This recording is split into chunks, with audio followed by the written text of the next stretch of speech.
Right, and with that, welcome, Stephanie. Hello, everyone. I'm going to share my screen so we can get started. Share. Oh, there we go. Okay. Can everybody see it okay? We're doing good so far. Okay, great. Something always goes wrong.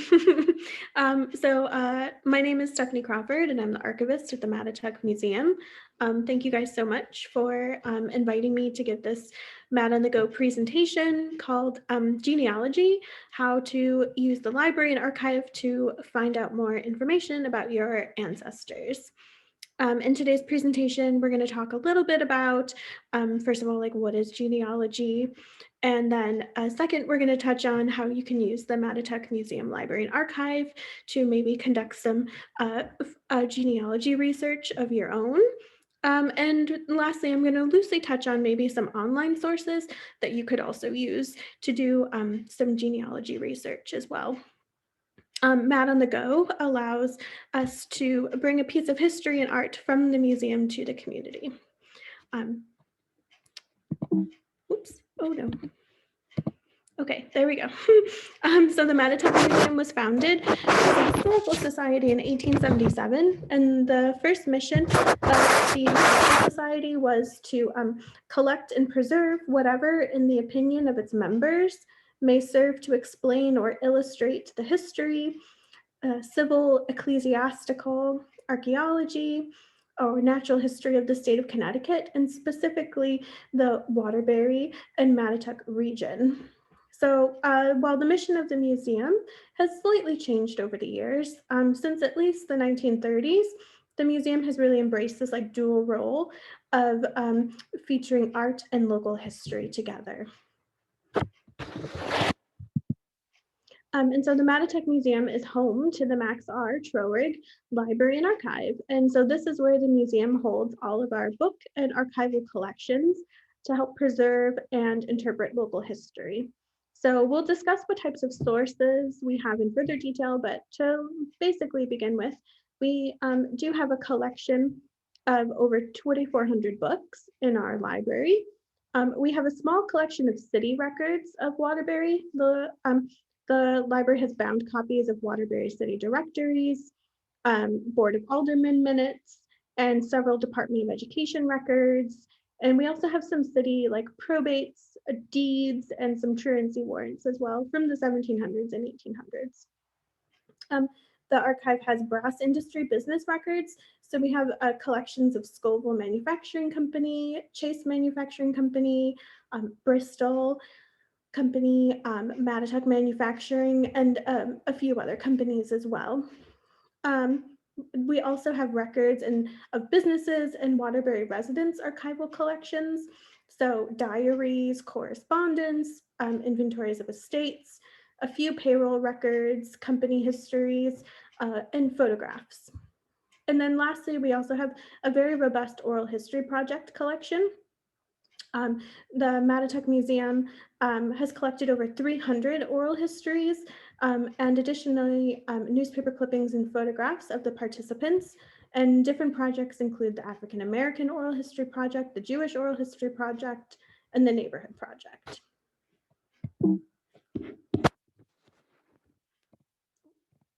Sorry. What is genealogy? So according to Wikipedia, genealogy is the study of families, family history, and the tracing of their lineage.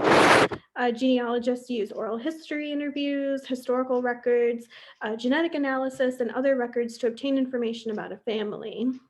So when we talk about genealogy, ideally, we're talking about this way for people to trace their family history, to learn about their ancestors, to think about what life was like locally and nationally for their family members and ancestors, what events affected them, what national events affected them. And it should ideally be reflective of this like kind of common immigrant experience, right, that bonds people together in our sameness. But there's many reasons why we conduct genealogical research. So as a breakout question, if you would like to unmute, you can, and you can answer, we can talk a little bit about, have you ever researched your family history or done genealogical research?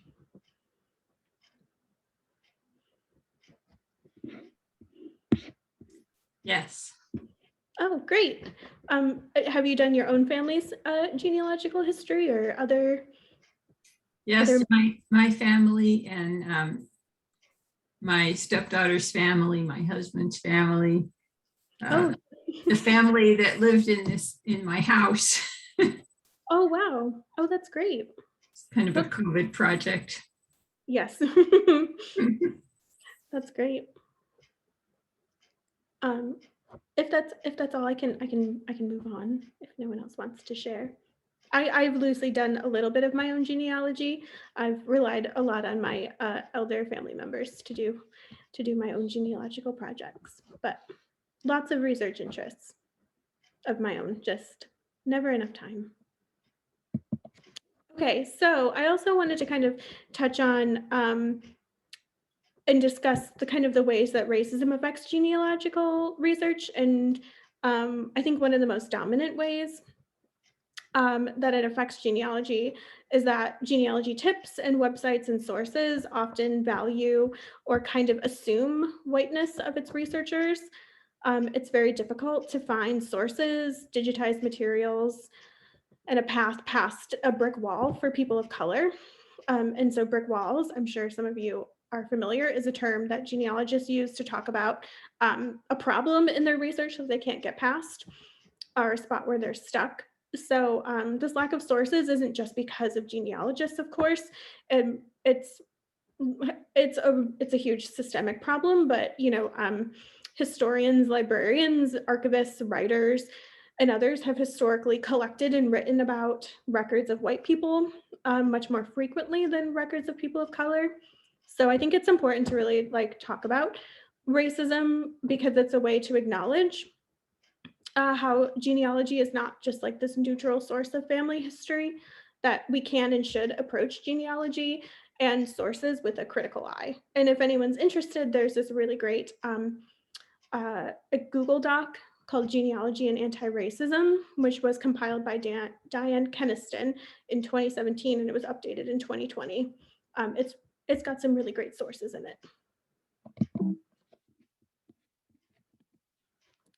So how can you use the Mattatuck Museum to find more information about your family that lived in Waterbury? So I was trying to think about a way to how to frame our collections for people. So I think largely we're going to kind of approach this like we're going to gather some puzzle pieces about two very specific types of people. So one, we're going to look for information about Sarah Pritchard.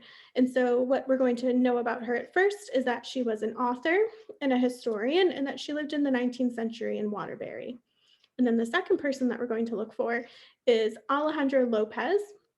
He worked at Scoville Manufacturing Company, and he was alive during the 20th century.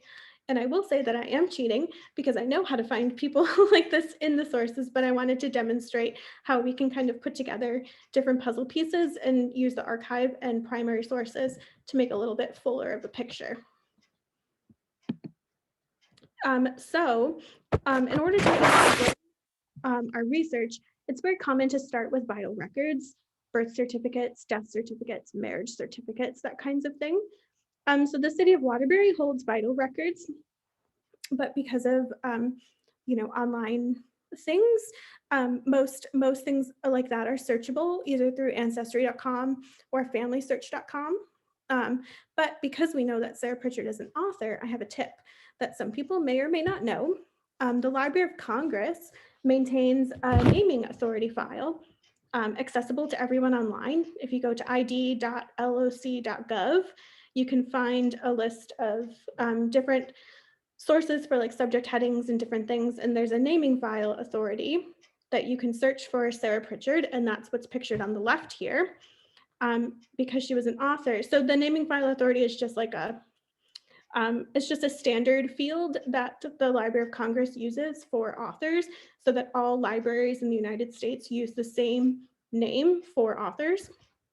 So if we look up Sarah Pritchard, we get Sarah Johnson Pritchard, and we can find that she was born in 1830 and that she died in 1909. So we've added some information about her that we didn't know before.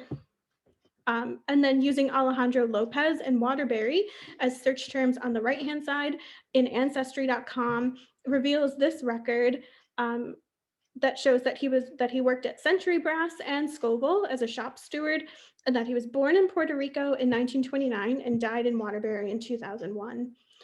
This I've kind of refined because there were a few Alejandro Lopez's that possibly could have been correct, but we'll see that based on other research that we'll do, we'll narrow it down to this one person. And I would also suggest, obviously, to search for nicknames or kind of have your search terms in very broad ways in Ancestry.com so that you can pick up any misspellings or odd spellings that might have been transcribed. And if you don't have access to Ancestry.com because it requires a paid subscription, you could try Family Search, or you could see if your local library has a subscription service to Ancestry.com, or if they would be willing to include one. Or you could also go to the Waterbury Town Clerk's office. I believe that's where they have some of this information. So Waterbury City Directories is our next stop. Where did Sarah Pritchard and Alejandro live? So first we'll look up Sarah Pritchard. We have a collection of Waterbury City Directories in the archive, and we have issues from 1868 through 1973. 1868 was the first issued Waterbury City Directory. So let's check out Sarah Pritchard. In the red box, it's highlighted her section in the 1900 Waterbury City Directory. She's listed at living at 81 Grand Street. She is also listed as a Miss Pritchard, so she was not married. And the H near in that line refers to 81 Grand Street being a house. At the beginning of the city directory, there's an index for terms that they use for like commercial buildings versus houses versus, there's a few terms. And if we look just above Sarah's name, you can also see that there's a Catherine Pritchard who also lives at 81 Grand Street. So a little more information. And then looking at the 1870 census via Ancestry.com, Sarah, Catherine, Florence, and Betsy are listed as living together. Betsy is the mother to Sarah and Catherine and Florence, and that makes the three of them sisters. So there's a lot more information to think about here. And also it brings up a lot more questions. What did 81 Grand Street look like back then? What does it look like now? How does it show how the city has changed? What other misspellings could we try? Who was their father? What was their profession? We learned a lot, but there's still more to investigate. And so if we look up Alejandro in the same kind of way, I took a look in the 1955 Waterbury City Directory, and he's listed at living at 328 North Main Street. And we're also able to confirm some of his Ancestry.com information in that Anna listed as his wife in parentheses, and he's listed as a machine operator at Scoville. So very interesting that they included all of that information in a city directory. So Alejandro Lopez worked for Scoville Manufacturing Company starting in like the mid 1950s. So how can we find him in the archive? The Mattatuck's archive has a small collection of Scoville Manufacturing Company records.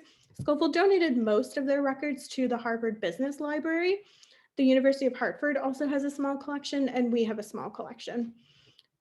Usually records of companies are compiled of like administrators' files, orders, payments, bills, CEO files, correspondence, that kind of thing. It's generally very hard to find like general laborers in company records. It's possible that there may be a payroll record of him somewhere. I'm not sure how much that would really reveal. It's possible though, but what I was thinking when I was compiling this was about the bulletins. So Scoville would publish employee bulletins that were published, and they would often add little like clips and snippets about new employees who were starting, or this employee got promoted to this, or these employees are taking this class. And so I tried to look through the bulletins, but unfortunately, there's nothing in our bulletins about Alejandro Lopez. However, what we can use these for is that we can like kind of contextualize for what he would have been experiencing. And so here on the third page, on this page, it shows various machines and operations happening in the Scoville factory, specifically for the Hamilton Beach products. I'm not sure if Alejandro would have been working specifically with the Hamilton Beach products, but these are the types of machines that he would have been operating possibly, or at least interacting with and walking by. And this would have been the type of environment that he would have been working in. So that's interesting, I think, and more than we knew before. So at the Mattatuck Museum, we have a Pritchard family collection. That is one of our archival collections. And on the left is a container list from that collection, which lists different boxes and folder titles for what is in the collection. And so if we're looking for more information on Sarah, which we definitely are, we can take a look into box 1 and box 2, and we'll find her writings about Waterbury and her short stories. So we can see that she was active in expressing her opinion on local history, and this could provide a lot more insight into Sarah's personality, what she cared about, what she was active in, what she wrote about. And it also provides a lot more questions. Like she definitely wrote a petition to the Waterbury American newspaper that the Grand Street Cemetery should not be torn down. And so that is like endlessly fascinating to me. Why was she trying to save this? What was going on at the time? There's a lot of questions that it definitely brings up. And then on the right-hand side, this is a photograph of Sarah from the Pritchard family photographs. And this photo was taken at a photography studio in Waterbury. And now we can see what she looks like. And clearly writing was so very important to her. It was such a strong part of her identity since she is being photographed writing. And that's relatively rare, I think, to have a photograph like that. In our collection, we don't have many of people writing. We have ones of people reading or kind of like putting on costumes or just kind of standing very still, but we don't have a lot of people writing, which I think is really interesting. Oh, and here's another tip from an archivist. When you go to an archive to ask questions about a specific collection or you ask to see something, I would definitely suggest that you ask the archivist if they know of anything related to your collection that hasn't been cataloged or that hasn't been accessioned. Because I know as the archivist that we have a box of Sarah Pritchard's writings that are published, they're books that are in a box that need to be done but haven't been done. And so if you were coming to do research about Sarah Pritchard, I would probably pull the boxes that were organized nicely and displayed nicely for you, but I might not initially pull that box either because I don't remember it or because it's not quite ready for people to see. But if you asked me nicely if we had anything else that maybe you would be interested in, I would definitely pull that for you. So definitely ask archivists if they know of any other collections that you would be interested in seeing. And so here's another breakout question. I was interested if any of you have conducted oral histories within your own family.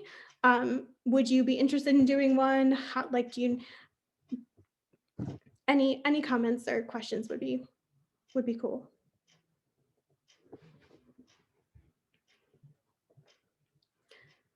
I personally conducted one oral history with my boyfriend's grandfather, and so that was really nice to hear his stories. He immigrated from China when he was very young, and he fought in World War II. So it was really nice to record his memories before he was too old to really remember quite as many details. Okay, we'll move on, no worries. So oral history is a really great way to learn more information about a person or a family or what life looked like at a specific time during a specific time period. So Alejandro Lopez, I know, was interviewed for the Brass Workers History Project on July 8th, 1981. And so he speaks about why he came to Waterbury, what it was like working at Scoville, what it was like in the Puerto Rican community, and his life in general. So we're going to listen to a little clip, and please let me know if you can't hear it. I did share my sound, so you should be able. To. How did you wind up here in Waterbury? Oh, Waterbury. Because later on, so after I meet this girl, my friend, he decided to bring his mother down here. Then he got an apartment in Waterbury, bring his mother. His sister, which is my wife today, she come down too. She came down to try it out because she don't like it. I mean, she was working out there. So I decided to move up here to Waterbury, and I found a room down in Meadow Street. You know, because I consider these people family already, you know. And I meet the... You were already married? No, not yet, but I mean, I used to be very in love with her, and we didn't have nothing serious yet, but the old lady, she, her mother, she remind me, my mother, and it was somebody, like a family. Yeah. So we get closer and closer, and before I know, I had like a family, So then I still work in the foundry. Yeah, I wasn't there, but I say I'm gonna quit. And the guy say, watch out, don't quit. And this, they was afraid, and they put that, when you're afraid, you're not secure, but that's the whole idea. You put somebody else. I say, well, I gonna quit because I'm not gonna be here all my life. So I quit. And I started work in Scobo, August 11, 1953. See? I put, well, it was before that. That's the date I got now because I lost on time and they put it back. It was a little before that. But anyway, I worked 2.5 years in there. So I started working in Scobo, like second shift. And what I was doing was nothing, it was not like in the foundry, but I mean, I didn't know how to do anything. I don't learn nothing in that place. So I was a floorman. Floorman, is just somebody who brings the work to the guys and operators. So after that, about 14 months later, that's when I got married. We got married as Our Lady of Lord.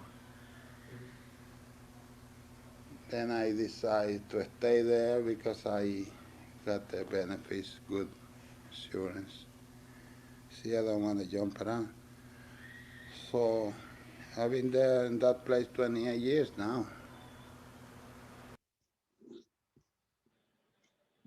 Okay, great. So Alejandro Lopez, I just added a lot of context to what we understood about him. He talks about why he moved to Waterbury and how he had these connections with his friend and his friend's mother, and then his friend's sister, who would later be his wife. He talked about working in a foundry and how he was going to quit, but people were pressuring him not to quit. But he did, and he got a job at Scoville, and that he was bringing work to the operators of the machines.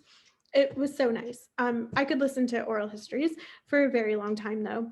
I love hearing people's kind of natural rhythm and how they describe their lives and that kind of thing. So, but other oral history projects at the Mattatuck Museum include the African American Oral History Project, the Jewish History Project, and the Neighborhood Project, which really targeted different ethnic groups in various neighborhoods throughout Waterbury.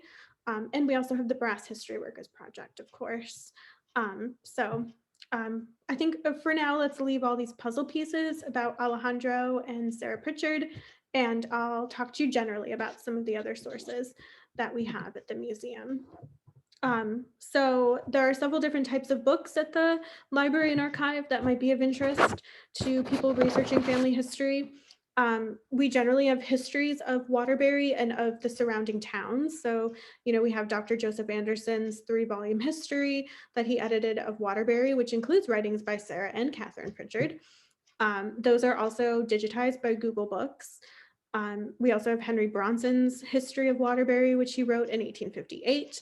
That includes a really nice history of early slavery in Waterbury, if anyone's looking for records of enslaved individuals.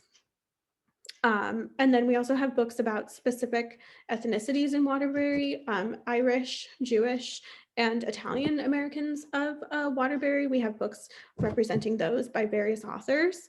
And then we also have a small collection of family Bibles and genealogical resources, self-published family histories, and those types of things. They are currently not described or cataloged, but that is a future project. So photographs. The archive has a very large collection of photographs documenting local businesses, the changing cityscape, and people who have worked in Waterbury and historic events. We also have different types of photographs. We have daguerreotypes, tintypes, cyanotypes, and then modern print style photographs, as well as glass plate negatives. And so again, we definitely can't say that we have an image of your ancestor, but you could definitely use our collections to contextualize what Waterbury would have looked like when they were alive, maybe places that they would have worked or gone to, that kind of thing, events that happened. If your ancestor was alive during the fire of 1902, they would have seen downtown Waterbury, like the image on the right-hand side of the screen. Very interesting. So we have photographs that depict like landmarks of Waterbury, such as the Elton Hotel on the left, and certain residents. The image in the middle is a picture of Elsie Flink. She was a Waterbury radium girl. She worked at the Waterbury Clock Company, and she painted the radium paint on the numbers on the watches. She luckily was not as affected by the radium poisoning as others, and so she lived to be well over 100. But this image is of her around the time that she would have been painting those. So those are just some examples in our collection. And so I wanted to also touch on finding records of people who were enslaved. So it can be a little bit challenging. Archival records are described in a very specific way that highlights who made them, which often is the slave owner. So you need to be a little bit creative when you're looking in the archive for records of enslaved peoples. You can consult things like church records. Often free men and women joined churches in the area, and often in registers or lists, they're identified as Negro or colored or Black. Cemetery records are also good to look at. There were sometimes colored sections of early cemeteries, and there was usually some sort of official that was meant to record all of the different statistics of the cemetery, which would then also lead to the colored section. Here in Waterbury, the Grand Street Cemetery colored section didn't have headstones, and there are no records that I know of about the colored section of the Grand Street Cemetery, unfortunately. But there are records from surrounding towns. And lastly, you could consult slave owners' census records, inventories, and probate records. So pictured here on the screen is the Caleb Humiston estate record. It's a bound document that we have in the archive of Caleb Humiston's will, where he's dividing up all of his land and possessions amongst his wife and his children and possibly debtors, I'm not sure. But unfortunately, this also will describe his 2 slaves named Mingo and Sylvie, who are passed down to his wife. So that is one way to identify some sort of record to peoples. And I wanted to also touch on what online resources you can utilize in your family history search. And so if you're looking for a book, obviously you can kind of use cat.org, which is a great search engine for books and archives and other media. And then you can see which library has it closest to you. But then you can also look into larger libraries' digital collections. A search for Waterbury in the New York Public Library digital collection reveals the cookbook on the left, which is a Jewish cookbook that we actually have in our collection from around 1946, it says. And so they have it all as a PDF on the New York Public Library digital collections. If you look into the Harvard digital collections, you'll get this postcard on the right that depicts a drive along Naugatuck Valley Boulevard. And if you search in Yale's digital collections, you'll get this wonderful map in the middle. So big institutions like New York Public Library, Yale, Princeton, Harvard, their digital collections repositories, if you just Google for them, you should be able to find them.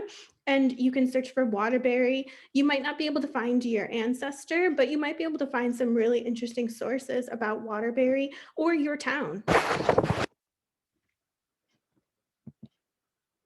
And then as you do archival research, you may become like very frustrated, which I totally understand. I do all the time. Why did the archive choose to keep like this person's papers, but not my ancestors' papers? Or why can't I find out more information about this one person or this one event or this one company? There's really not a good answer that I can unfortunately give you. But like loosely speaking, an archive is meant to like collect pieces of history that help tell a story about what life was like at certain time periods. And so as archivists and historians, we can only do so much. We only have so much space and we only have so much time. I would say that if you're really invested in finding out more about a certain person or event or place, I would suggest that you compile your own archive, and then you could potentially offer it to other institutions to fill gaps or the like. But it's incredibly frustrating. I agree. So we would love to host you for your genealogical research at the at the Mattatuck Museum. That's me hiding in our stacks of boxes. So we are open by appointment. You can email me. My email is on the screen. scrawford@mattmuseum.org. We also have a staff page on the museum website. You can give me a call. I generally prefer email, but you can call me. It's totally fine. I'm not always at my desk though. We would love to host you at the museum or help you do research. So I'm going to stop sharing my screen, and please let me know if there are any questions.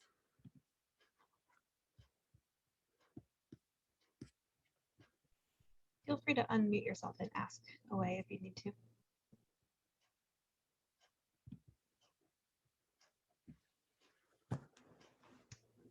Great. Well, if there are no questions, I will take the time to remind everybody that whether you are a gun library patron or another Connecticut library patron, you can also check out a pass to the Mattatuck Museum as well, in addition to making an appointment for genealogy.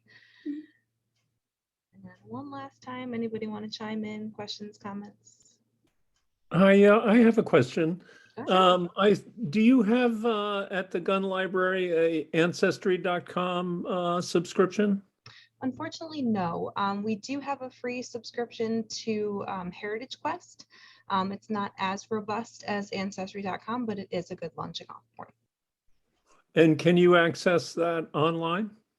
Yes. Mm-hmm. You can go through our website to the researchit.org site. Okay. All right. Thank you. Sure.